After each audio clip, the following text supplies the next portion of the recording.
Assalamualaikum warahmatullahi wabarakatuh. Saya Abdal Witra, kelas A12, akan menjelaskan tentang konsep dari ideologi dan Pancasila sebagai ideologi terbuka.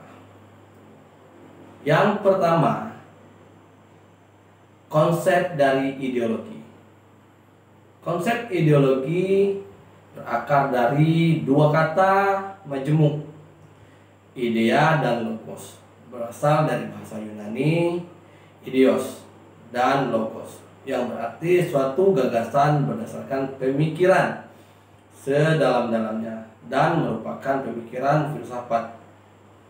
Ideologi juga diartikan sebagai ajaran, doktrin, teori atau ilmu yang diyakini kebenarannya, yang disusun secara sistematis dan diberikan petunjuk pelaksanaannya dalam menanggapi dan menyelesaikan masalah yang dihadapi dalam bermasyarakat, berbangsa, dan bernegara.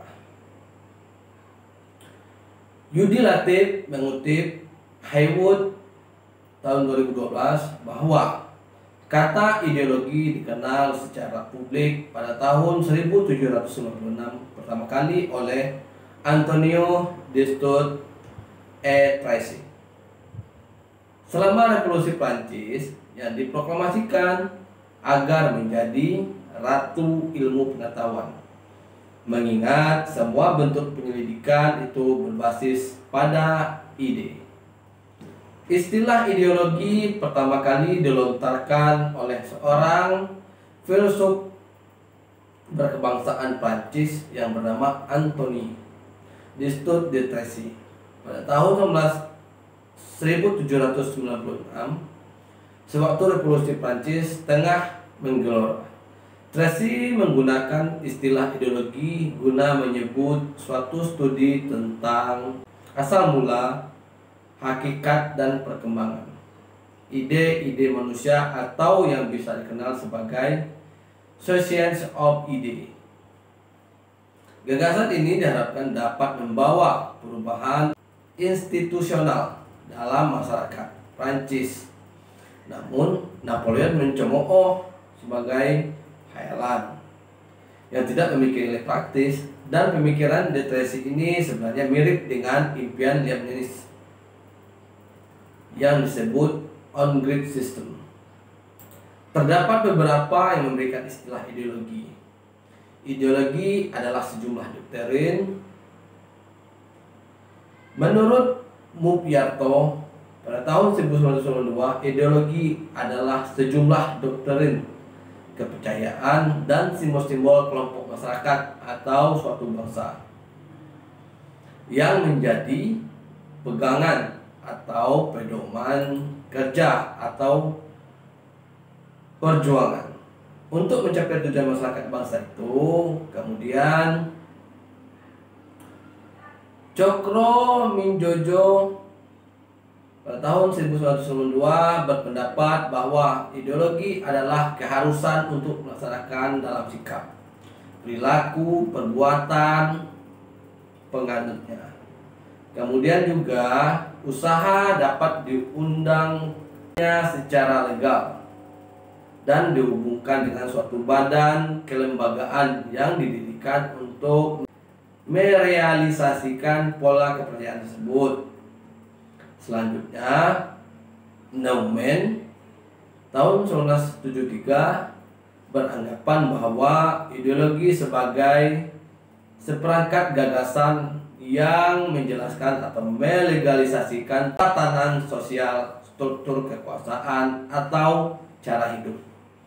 Dilihat dari segi tujuan, kepentingan atau status sosial dari sekelompok atau kolektivitas, di mana ideologi itu muncul secara konsep perkembangan. Ada 4 tipe ideologi. Yang pertama, ideologi konservatif, ideologi kontra ideologi reformis, ideologi revolusioner. Ideologi secara umum dapat diartikan sebagai ideologi terbuka dan ideologi tertutup. Menurut Fresh, dalam bukunya disebutkan bahwa ideologi tertutup memiliki arti bahwa ajaran atau pandangan dunia atau filsafat yang menentukan tujuan-tujuan norma politik dan sosial yang ditasbihkan sebagai kebenaran yang tidak boleh dipersoalkan lagi, melainkan harus diterima sebagai suatu yang sudah jadi dan harus dipatuhi. Kebenaran suatu ideologi tertutup tidak boleh dipermasalahkan berdasarkan nilai-nilai atau prinsip-prinsip moral yang lain. Isinya dogmatis dan a priori sehingga tidak dapat diubah atau dimodifikasi berdasarkan pengalaman sosial. Karena itu, ideologi ini tidak mentolerir pandangan dunia atau nilai-nilai lain. Sedangkan ideologi terbuka merupakan penjabaran dari orientasi dasar. Adapun tujuan dan norma-norma sosial politik selalu berlandaskan dengan nilai-nilai dan prinsip moral yang ada dalam masyarakat. Ideologi harus memiliki peran dan fungsi dalam penyelenggaraan negara dan kehidupan berbangsa. Menurut Suryana dan Kaswan, pada tahun 2015 berfungsi tidaknya suatu ideologi dapat diukur dari 3 dimensi, yaitu dimensi realitas dan idealisme, fleksibilitas. Pancasila sebagai ideologi terbuka, yaitu sifat dinamis Pancasila sebagai falsafah dan dasar negara ini dijabarkan oleh Soeharto ke dalam ideologi dengan menegaskan bahwa Pancasila adalah sebagai ideologi terbuka.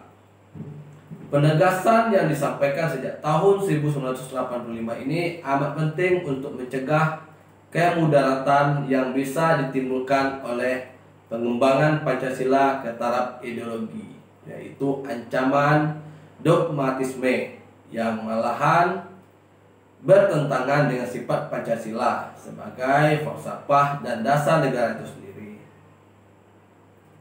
Meminjam kategori Menhen, Pancasila bisa dikatakan sebagai ideologi total yang berprofesi dalam ranah negara, namun bukan suatu sistem pemikiran yang tertutup seperti halnya fasisme, komunisme, dan fundamentalisme. Diharapkan Pancasila dayasitas yang senantiasa dapat merespon berbagai tantangan dan perkembangan. Soekarno menyebut Pancasila sebagai lead star atau bintang penuntun yang dinamis sehingga mengarahkan pergerakan bangsa ke depan. Pancasila dapat mengikuti perkembangan yang terjadi pada negara lain yang memiliki ideologi berbeda dengan Pancasila dalam berbagai aspek kehidupan masyarakat. Mungkin itu penjelasan tentang konsep dari ideologi dan Pancasila sebagai ideologi terbuka.